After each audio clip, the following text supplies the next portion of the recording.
लोकसभेत राहुल गांधी यांनी तब्बल 6 दिवसानंतर जंतर मंतरवरती झालेल्या लाठी हल्ल्याच्या जबाबदारीवरून अमित शहा यांचा राजीनामा मागितला। मंडळी, घटना घडली 20 जुलै रोजी, राजीनामा मागितलाय 26 जुलै रोजी। असं का घडलंय आणि उशिरा उचललेलं हे पाऊल नक्की कशामुळे उचललंय याविषयी संपूर्ण माहिती आपण या व्हिडिओमध्ये समजून घेऊया।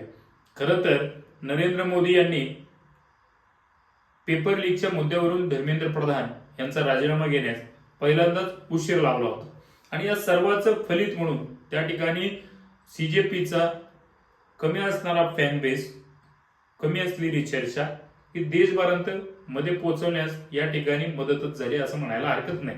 कारण जेवढं सरकार विरोधी शक्ती त्या ठिकाणी होत्या त्या सगळ्यांनी सीजेपीला आपला छुपा पाठिंबा, कुणी उघड पाठिंबा अशा पद्धतीचा पाठिंबा देऊन त्या ठिकाणी आंदोलनाला एक ताकद देण्याचं काम केलं।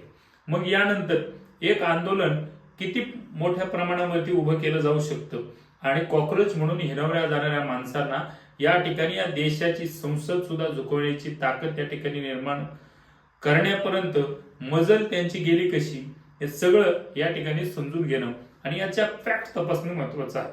विरोधी पक्ष म्हणून आपण या सर्व गोष्टीचा मागोवा आणि लोकांच्या मनामध्ये नक्की काय आहे या सर्व समजून घेऊया। मी हरिप्रसाद आणि तुम्ही पाहत आहात विरोधी पक्ष। मंडळी, खरं तर 36 दिवस उलटलेत नीटची पेपर लीक झाल्यानंतर या ठिकाणी सीजेपी आणि सोनम वांगचुक यांच्या नेतृत्वामध्ये जंतर मंतर दिल्ली येथे या ठिकाणी पेपर लीकच्या विरोधामध्ये जबाबदारीच्या तत्वामध्ये सरकारनं शिक्षण मंत्र्यांचा राजीनामा घेतला पाहिजे अशी मागणी आणि दोषींवरती कठोर कारवाई झाली पाहिजे, फास्ट ट्रॅक कोर्ट असेल अशा अनेक मागण्या त्या ठिकाणी स्टुडंटच्या माध्यमातून केल्या गेल्या आणि जंतर मंतरमध्ये सुरू झालं देशव्यापी आंदोलन। या ठिकाणी हे आंदोलन फक्त आंदोलनच होतं आणि एक चळवळ देखील पुढे बनत गेले। याचं कारण म्हणजे सरकारनं केलेलं याच्याकडे दुर्लक्ष। मित्रांनो, जेव्हा सोनम वांगचुक यांच्या उपोषणाला 13-14 दिवस उलटले तेव्हा कुठेतरी सोशल मीडियामध्ये एक चळवळ उभी राहिली आणि या गोदी मीडिया आहे, ही मीडिया भरकटलेली आहे आणि सरकार विरुद्ध आवाज दाबण्याचा प्रयत्न केले जाते असा अजेंडा सेट करून त्या ठिकाणी सोशल मीडियावरती मोठ्या प्रमाणामध्ये पोस्ट व्हायरल झाल्या आणि तिथूनच खरं तर या आंदोलनाचा वणवा देशभर पसरला।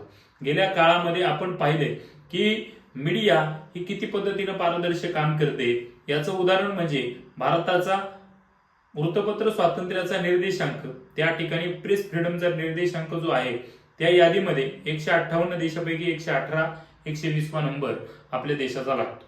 खरं तर याच अनुषंगाने प्रसार माध्यमांना आपली भूमिका त्याच लेवलनं पूर्णपणे पार पाडली। त्या आंदोलनाकडे मीडिया फिरकलीच नाही आणि ज्या वेळेस चळवळ उभी राहिली, चळवळीनं देशामध्ये सोशल मीडियाच्या माध्यमातून वणवा पेटवला, त्यावेळेस कुठेतरी मीडियाला जाग आली आणि या सगळ्या गोष्टीच्या माध्यमातून हे आंदोलन 17व्या-18व्या दिवशी दिल्ली पोलिसांनी सोनम वांगचुक यांना भल्या सकाळी उचलून त्या ठिकाणी लपून छुप्या पद्धतीनं हॉस्पिटलमध्ये ऍडमिट केलं आणि यापासून त्या ठिकाणी सुरुवात झाली। सोनम वांगचुक यांनी सांगितलं, आपण ठरवलेला 20 जुलैचा संसद मार्च यशस्वी करायचा। देशभरातून कानाकोपऱ्यातून विद्यार्थी त्या मार्चसाठी जमले आणि त्यांनी मोठ्या प्रमाणावरती एक मार्च उभा कसा असावा याचं प्रत्यय देशभराला जाणून दिला। खासदार, आमदार, अभिनेते आणि अनेक लोक या मार्चमध्ये उपस्थित राहिले। मित्रांनो, हा मार्च व्यवस्थित चालू होता, परंतु कुठेतरी दगडफेक झाली, कुठं काय झालं, कुठं कशा पद्धतीने वणवा पेटला कुणास ठाऊक, परंतु पोलिसांनी त्या ठिकाणी विद्यार्थ्यांवरती बॅलेट गनचा सुद्धा वापर केला, लाठ्या काठ्यांचा वापर केला, डोकी फुटली, हातपाय मोडले, एका विद्यार्थ्याच्या डोळ्यात त्या ठिकाणी त्या बॅलेट गनची शूट केलेली त्या ठिकाणी ती गोळी त्या ठिकाणी निघाली। मग अशा सगळ्या गोष्टी घडत असताना त्या ठिकाणी हे आंदोलन देशभरामध्ये पेटलं गेलं। देशभरातून मोठ्या प्रमाणावरती या आंदोलनाला पाठिंबा मिळाला, तो या हल्ल्यानंतरच। पोलिसांनी मारहाण केली आणि विद्यार्थ्यांनी सुद्धा पोलिसांना मारहाण केल्याचे अनेक व्हिडिओ व्हायरल झाले। आरोप प्रत्यारोप दोन्ही बाजूने झाले, परंतु त्या ठिकाणी विद्यार्थ्यांचा मुद्दा हा रास्त होता, कारण त्यांची मागणी होती ती या लोकशाहीला धरून होती। म्हणून देशभरातील नागरिकांनी सुद्धा पाठिंबा दिला आणि आंदोलन त्या ठिकाणी मोठ्या प्रमाणावरती देशव्यापी बनत गेलं. आणि या सगळ्याचं फलित म्हणून ज्या वेळेस आंदोलनाचा 20 जुलैचा दिवस झाला, देशभरामध्ये हे आंदोलन पेटलं गेलं आणि यानंतर वाढता पाठिंबा, राहुल गांधींनी पीएम हाऊसच्या बाहेर केलेलं आंदोलन, समाजवादी पार्टीने या आंदोलनाला दिलेली ताकद, पश्चिम बंगालच्या खासदारांनी दिलेली ताकद, उद्धव ठाकरेंनी महाराष्ट्रातून उभी केलेली ताकद, या सगळ्याच्या जोरावरती हे आंदोलन या ठिकाणी मोठ्या प्रमाणावरती देशव्यापी वाढत गेलं. यानंतर मित्रांनो, खऱ्या अर्थानं सरकारला याचा विचार करावा लागला.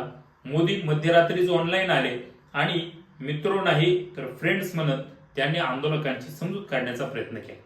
यानंतर जे पी नड्डांनी त्या ठिकाणी सोनम वांगचुक यांचं उपोषण मागे घ्यायला त्यांना आश्वासन पूर्ण करतो म्हणून आश्वासन दिलं आणि यानंतर त्यांनी आश्वासन पूर्ण देखील केलं आणि 2च दिवसात धर्मेंद्र प्रधान यांनी राजीनामा दिला.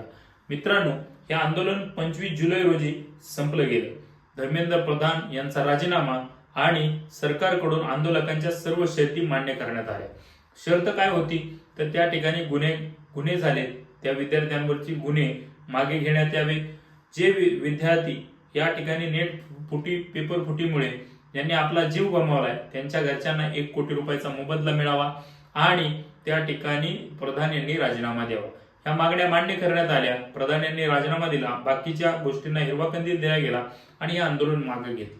दुसऱ्याच दिवशी राहुल गांधी यांनी संसदेत अमित शहा यांनी जो जंतर मंतरवरती लाठीचार पोलिसांनी घडवला, यामागे मास्टरमाइंड कोण होतं, यामागे कोणाचा हात आहे, या सगळ्या गोष्टीवरती सरकारला धारेवर धरलं आणि नैतिक जबाबदारी म्हणून अमित शहाचा राजीनामा मागितला.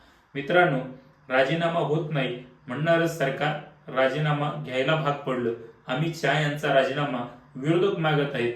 नक्की आपल्याला काय वाटतं? जंतर मंतरवरती घडलेला प्रकार हे सरकारने घडवलेलं कृत्य की पोलिसांचं कृत्य, याबद्दल जबाबदार कोण? आपलं मत कमेंट सेक्शन मध्ये नक्की कळवा आणि विरोधी पक्ष आपला आवाज पाहण्यासाठी आमच्या YouTube चॅनलला सबस्क्राईब करायला विसरू नका. धन्यवाद.